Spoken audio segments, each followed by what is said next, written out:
what's up you guys, this is Rob from The Gay Guy Plays, and today on The Quick Draw, we're about to finish this off with a threesome when we take a look at the Galatine Prime. Now, for those of you who don't know, this is actually my third time reviewing the Galatine series. First in its original form as it did insane amounts of damage using its charge attack, and second after Damage 2.0 when it was basically a glorified letter opener. The heavy weapon patch did manage to fix it to some degree, but never fully restored it to its previous glory, and it was just too much feels for me to get around to covering it again. Of course, that is until now. So as with all primes, I'll be leaving links to which relics they drop from and where you can find them in the description box below, as some things get vaulted, some relics go away, and others get added in. So if I were to say something concrete now, it would probably be invalidated somewhere down the line. So yeah, we're just gonna do links. Now, before you get too excited, keep in mind that this does require Mastery Rank 13 to craft, and for a weapon this powerful, I'm surprised it isn't even higher. Now, its primary damage type is slashing with the teensiest whisper of impact and puncture. I mean, literally, this thing is 95% slashing. The moisture from my breath has more impact and puncture than this thing has. Regardless, it's going to do great against the infested and other fleshy targets, but it does suffer resistance against armored units. So ensure you're using the appropriate elemental combo in order to deal the optimal amount of damage. Okay, so I literally saved this as the last piece of the Nekros Prime access review, because this shit's just plain easy. It's a direct upgrade, plain and simple. Its damage jumped from 125 up to 165, giving it the current highest base damage for a melee weapon in game. It got an increase to its critical chance from 10 to 20%, which of course makes it perfect for the body count and blood rush combo. And aside from its gorgeous ass facelift, that's it. That's fucking it. It's still got all the movesets we love, from the eternal classic Spin to Win, to Cloud Strife's Braver Limit Break, to this bullshit ninja flip thing that DE loves to do. It has now clawed back up the ranks from being a highly effective yet fairly niche charge weapon down to being nearly useless, then lost somewhere in the middle to moderate mediocrity.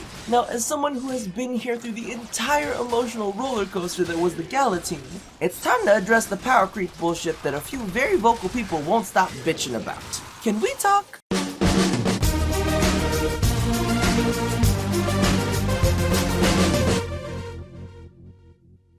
Okay, so by definition, power creep is something that occurs when new content is released and strips the power from previous alternatives. Now, people believe that this leads to players abandoning all other options for the most powerful thing out there. However, let's begin with, this game is built on a PvE foundation and has a separate balance for the few PvP modes it does offer. So players aren't forced into any one specific loadout to stay quote-unquote competitive, because literally, competition doesn't exist. Unless of course you're secretly trying to measure your dick against everyone else's, and in that case, that's a you problem, not a Warframe problem, because last time I checked, they weren't balancing their game around the Galatine Prime. However, for those of you worried about it dominating the world of Warframe, all you need to do is turn to porn to see that that shit ain't happening. I mean, let's be real, if we're adopting that mentality, then all of the straight men in the world would be looking up barely 18 Victoria's Secret looking models, and all the gay men would be lining up for college-bound Abercrombie boys. Society tells us that those are the pinnacles of beauty, that they are the top-tier power creepiest of the sex world, right?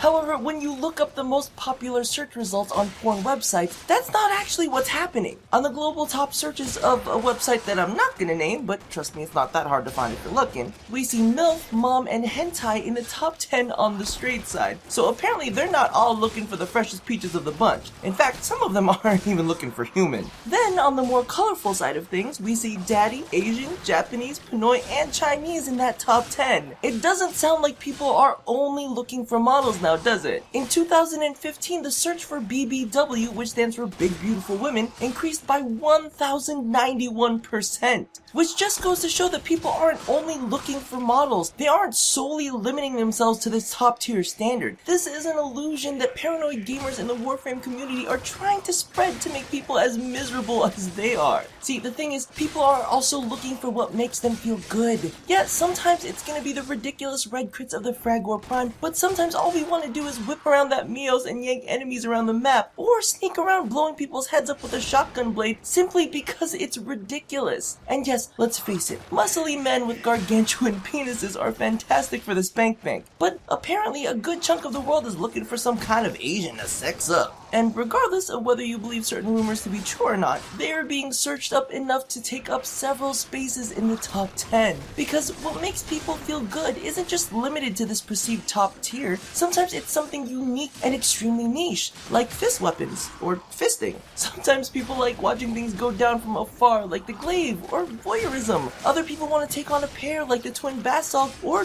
just twins. And as for me, on occasion, I like watching specific performers that have established themselves within the industry that maybe in the past have had their ups and downs, but now in their golden age are better than ever. Now, for those of you who managed to survive my little tirade, let's get back to the quick draw. So all in all, the Galatine Prime is the perfect end to our trilogy. It's got a ton of damage, a pair of strong crit stats, and is tied for the fastest attack speed in the entire heavy weapon category. It's got access to 3 very different stances and comes with 2 innate V slots, which makes maxing it out a cinch. On top of it all, it brings a nostalgia factor that very few of the recent Prime releases have, stemming all the way back before the release of Damage 2.0. I guess what it all boils down to is that after all of this time, this beauty of a beast is back in action and proving that when it comes to being the best, every single inch counts. So thank you all for watching another episode of The Quick Draw. If you haven't already caught it, be sure to check out my previous reviews on the Tigris Prime as well as the Sarpa Gunblade. Now don't forget to do all the things that I asked you to do at the end of every one of these, and as always, remember that everything you type into Pornhub search bar is being documented. Hugs and kisses from a Gay Guy Plays. I don't even feel drunk. Should you take another shot? I think we should both take another shot. Let's do it! Boop, boop, boop, boop, boop, boop, boop, boop, boop, boop, boop, boop, boop, boop, boop, boop, boop, boop.